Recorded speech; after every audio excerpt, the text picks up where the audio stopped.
Hello viewers, welcome to Aparna super kitchen. இன்றைக்கி நம்ம சேனலில் ஒரு சூப்பரான ஈவினிங் ஸ்நாக் சிக்கன் பாட்லி எப்படி செய்யறதுன்னு பார்க்க போகிறோங்க.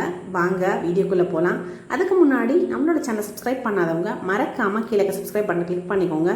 கூடவே பக்கத்தில் இருக்க பெல் ஐக்கானையும் ப்ரெஸ் பண்ணிக்கோங்க. வாங்க ஃப்ரெண்ட்ஸ், நம்ம வீடியோக்குள்ளே போகலாம். இன்றைக்கி நான் 200 கிராம் அளவுக்கு சிக்கன் எடுத்து வச்சுருக்கேங்க. இது எல்லாமே பார்த்திங்கன்னா போன்லெஸ், எலும்பே இல்லை. இது எல்லாத்தையுமே நல்லா குட்டி குட்டியாக சாப் பண்ணி வச்சுருக்கேன். அடுத்து தான் இதுக்கு தேவையான அளவுக்கு உப்பு, ஒரு அரை டீஸ்பூன் அளவுக்கு உப்பு சேர்த்துக்க போகிறேன். சேர்த்துட்டு கூடவே காரத்துக்காக ஒரு அரை டீஸ்பூன் அளவுக்கு மிளகாய் பொடி சேர்த்துக்கலாம். சேர்த்துட்டு இப்போ அடுத்து தான் நான் ஒரு டீஸ்பூன் அளவுக்கு கார்ன் பவுடர் சேர்த்துக்க போகிறேன். சேர்த்துட்டு இதில் நல்லா மிக்ஸ் பண்ணி விட்டுக்கலாம். மிக்ஸ் பண்ணி விட்டால் நமக்கு கார்ன் பவுடர் சேர்த்தாலும் கொஞ்சம் நல்லா கெட்டியாக வரும். பாருங்கள், இப்போ இதில் ஒரு 1/4 எலுமிச்சம்பழத்தை ஃபுல்லாக நான் புளிஞ்சு விட போகிறது, ரா ஸ்மெல் போகிறதுக்காக புளிஞ்சு விட்டுட்டு திரும்ப மிக்ஸ் பண்ணிக்கலாம். மிக்ஸ் பண்ணி நமக்கு தனித்தனியாக வர ஆரம்பிச்சிடும் ஜூஸ் சேர்த்துருக்கிறதுனால. இப்போ இதை தனியாக வச்சுக்கலாம். வச்சுட்டு நம்ம ஒரு கடாயை நல்லா சூடு பண்ணிவிட்டு இதுக்கு தேவையான அளவுக்கு எண்ணெய் ஊற்றி நல்லா ஃப்ரை பண்ணி எடுக்க போகிறோங்க. பாருங்கள், ஒன்று நான் வரிசையாக போட்டு பொரிச்சு எடுத்துக்கலாம். நல்லா டீப் ஃப்ரை பண்ணணும். நல்லா கலர் நல்லா சேஞ்ச் ஆகும். ஒரு 2 மினிட்ஸ் நல்லா மீடியம் ஃப்ளேமில் வச்சு பொரிச்சு எடுத்துக்கோங்க. இந்த மாதிரி வந்ததுக்கப்புறமா நம்ம எண்ணெயிலேருந்து ஃபில்டர் பண்ணி எடுத்து தனியாக வச்சிடலாம். இப்போ நமக்கு சிக்கன் தயாராகிடுச்சு. அடுத்ததான் நம்ம பேட்டர் ரெடி பண்ண ஆரம்பிச்சிடலாம்.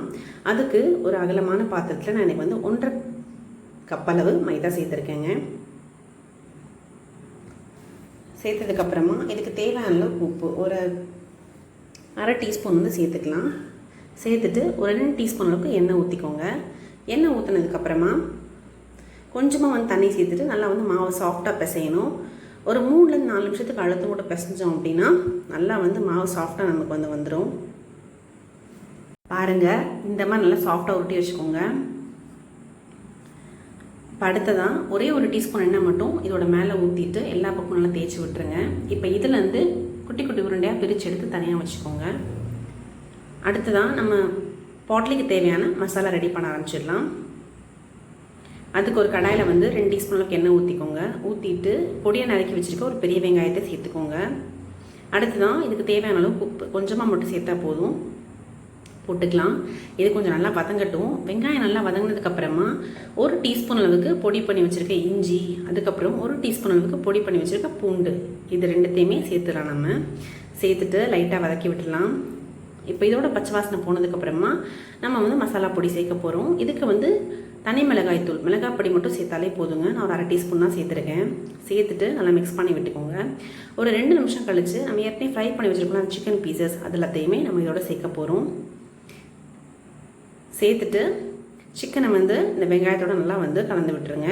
கலந்து விட்டுட்டு ஒரு 2 நிமிஷம் கழித்து நம்ம கொஞ்சமாக கொத்தமல்லி இலையை தூவி விட்டுட்டு அடுப்பை ஆஃப் பண்ணிடலாம். இப்போ நமக்கு பாட்லிக்கு தேவையான சிக்கன் மசாலா தயாராகிடுச்சு.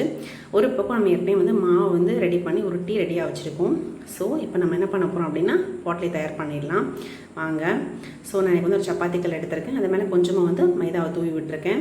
இப்போ ஒரு உருண்டையாக எடுத்து வரிசையாக ரவுண்டாக நம்ம தேய்ச்சிக்கலாம். தேய்ச்சிட்டு உள்ளே அந்த சிக்கன் மசாலா வச்சிடலாம். வச்சுட்டு நம்ம இதை க்ளோஸ் பண்ணும்போது பார்த்திங்கன்னா நல்லா சுருக்கப்பை மாதிரி க்ளோஸ் பண்ணணும். அப்போ தான் நமக்கு பாட் ஷேப் கிடைக்கும். அதனால தான் அது நம்ம பாட்லி அப்படின்னு சொல்லி சொல்கிறோங்க. பாருங்கள், ஒன்றோட ஒன்று ஒட்டி லைட்டாக அப்படி அழுத்தம் கொடுத்து மடித்து வச்சுக்கோங்க.